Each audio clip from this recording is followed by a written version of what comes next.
The main event of UFC 270 is the settlement of the heavyweight championship dispute, when incumbent champion Francis Ngannou defends his belt for the first time against interim champion Ciryl Gane. Brandon Moreno and Deiveson Figueiredo square off for their third bout, this time for the flyweight championship. To wrap off the event, Cody Stamann and Sedna Magomedov square off at bantamweight. Hello, and welcome to Fight Week Recap. Today we're here to answer all of your most pressing questions about the first major card of 2022. Before we begin though, please like the video, subscribe to the channel, and hit the bell icon to stay notified for future uploads. Some of you will be wondering where the UFC 270 is happening. Well, UFC 270 is scheduled for Saturday, January 22nd at 10 p.m. Eastern Standard Time. The event will take place at the Honda Center in Anaheim, California, USA. The main card will air as an ESPN Plus pay-per-view, with preliminary bouts available to UFC Fight Pass subscribers and existing ESPN Plus users. Lucky for you, we are giving away a few pay-per-views. All you have to do is subscribe to our channel and like this video. Who is on the main card of UFC 270, you ask? There's quite a few. Firstly, we have the big heavyweight title fight between Francis Ngannou and Ciryl Gane. The UFC kicked off the new year with one of the greatest heavyweight MMA bouts of all time this weekend, when Francis Ngannou fights former colleague and interim champion Ciryl Gane in California. A new undisputed heavyweight champion will be crowned.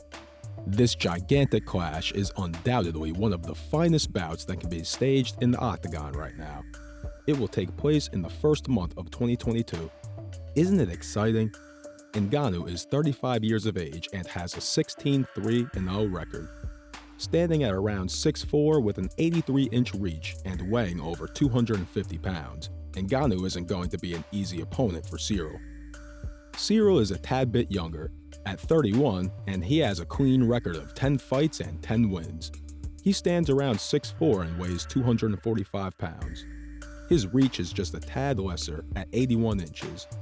This match is certainly going to be interesting, and personally, we can't wait till we finally see these two beasts step in the octagon. However, the UFC must prevent a botched conclusion in the main event. The UFC's worsening relationship with Ngannou will take center stage. Shortly after defeating Stipe Miocic to win the title, Ngannou publicly started speaking out against the UFC's treatment of its athletes in terms of their pitiful pay, a cardinal offense for many in the industry. This resulted in the UFC's authorizing Gane's fight for the interim championship against Derrick Lewis only 1 month later. To make things more complicated, Ngannou, who is also nearing the end of his contract, has shown interest in a boxing contest with either Deontay Wilder or Tyson Fury, and Fury's camp has been open to the idea. A bungled finale by the referee or a clearly erroneous judgment granting Gane the championship will be as evident as possible. Here's to hoping the UFC avoids jeopardizing its reputation and the bout goes off without incident. Next, we'll have the flyweight title match between Brandon Moreno and Deiveson Figueiredo. This is going to be their third fight in the octagon. Flyweights Moreno and Figueiredo put up ferocious performances in their first two meetings for the flyweight belt, which were masterpieces of malice. Moreno won the championship after choking out Figueiredo 6 months after their first fight, which featured a bloody draw. This duo complements each other well, and there is a good probability that this battle will be the most exciting than the other two we have witnessed. Despite his stature, Figueiredo is unable to intimidate Moreno with his size, and Moreno is ready to work inside Figueiredo's range in the hopes of bringing him to heel. Moreno has a solid record of 4-0-2 since he returned to the UFC for a second stint in September 2019. Although Moreno seems to have the advantage based on their prior fights, the outcome of this fight is a toss-up in every meaning of the term.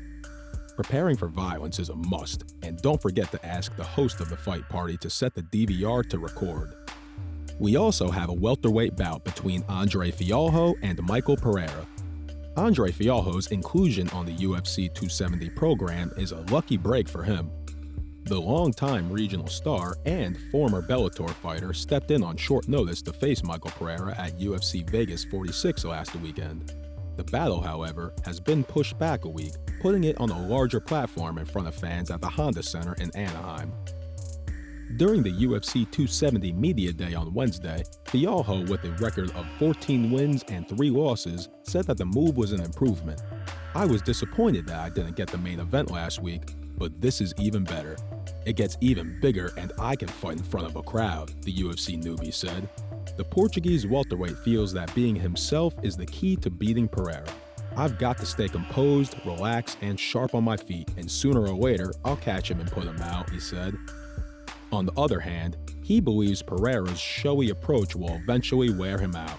Lastly, we will have a bantamweight matchup between Cody Stamann and Said Nurmagomedov. Cody Stamann, with a record of 19 wins, 4 losses, and 1 draw in the MMA, and 5 wins, 3 losses, and 1 draw in the UFC, enters the event on the first losing skid of his career.